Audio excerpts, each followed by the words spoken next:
Salut, it's me.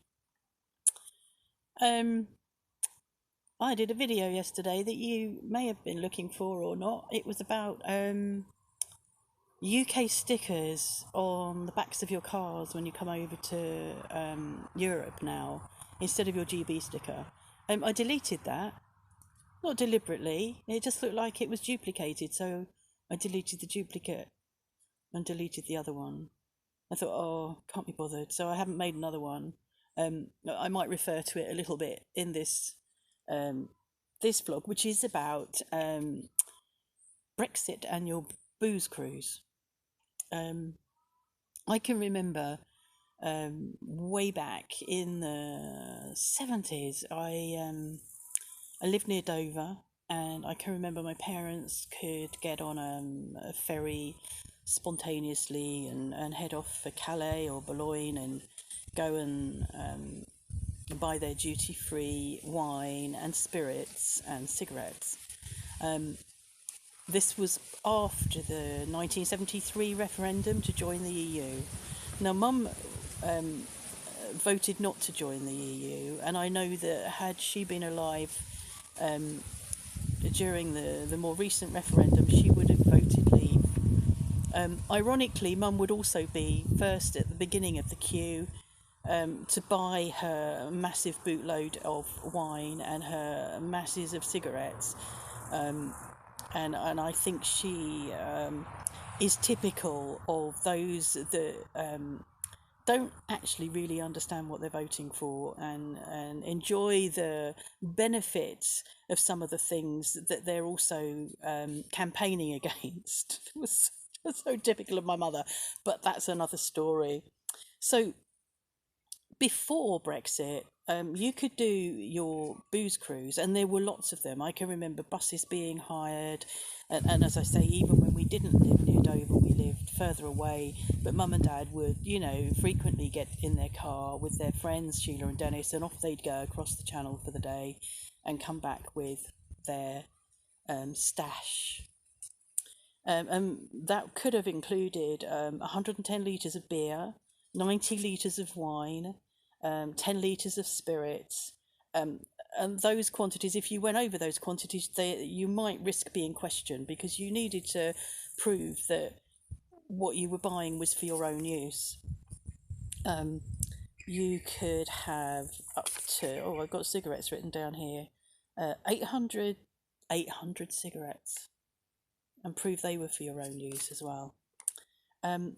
So I imagine the days of the booze cruise are less exciting because, and I think there was a gap between Brexit and before, after the withdrawal agreement. And I know that from January, duty-free purchases came back into being, but at a much lesser quantity. So you can do your booze cruise. You don't need a visa. You need to have a passport that has at least 6 months left valid on it. And as I said before, and if you look on the uk.gov website and look and see what you need on the back of your car, it isn't a GB sticker anymore. It's a UK sticker. So I don't know, you can probably buy them somewhere, like you used to be able to buy your GB sticker. But it's not a GB sticker anymore. And you must do this before you travel into Europe.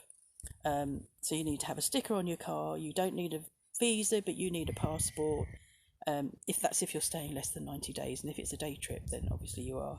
You can now buy 42 litres of beer, 18 litres of wine, 4 litres of spirits, and 200 cigarettes. Now, I can remember, being as old as I am, I can remember when the duty-free allowance for cigarettes was 200, so that must be pre-73.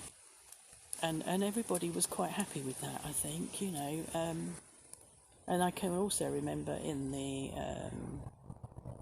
early 2000s knowing someone who would take himself off from Devon up into Europe and through into Belgium, and he would come back with masses of Old Holborn, I think, or was it Golden Virginia, which I know that he sold on those sort of things are not going to be happening now. Oh dear. You can spend, if you're going to go maybe a trip into Paris or somewhere, and you want to buy some decent designer clothing or handbags or shoes or whatever, you can only spend up to £390 now before you'll start paying tax, so paying duty on what you've bought. Conversely, if you want to take cider or wine or beer that's produced in the UK into Europe, it's now duty free. That's a bit of a win-win for those of us that want to come back with cider and beer and wine from the UK. So it's really turned around, hasn't it? So another sunlit upland courtesy of Brexit. Ain't life good? Okay. A plus.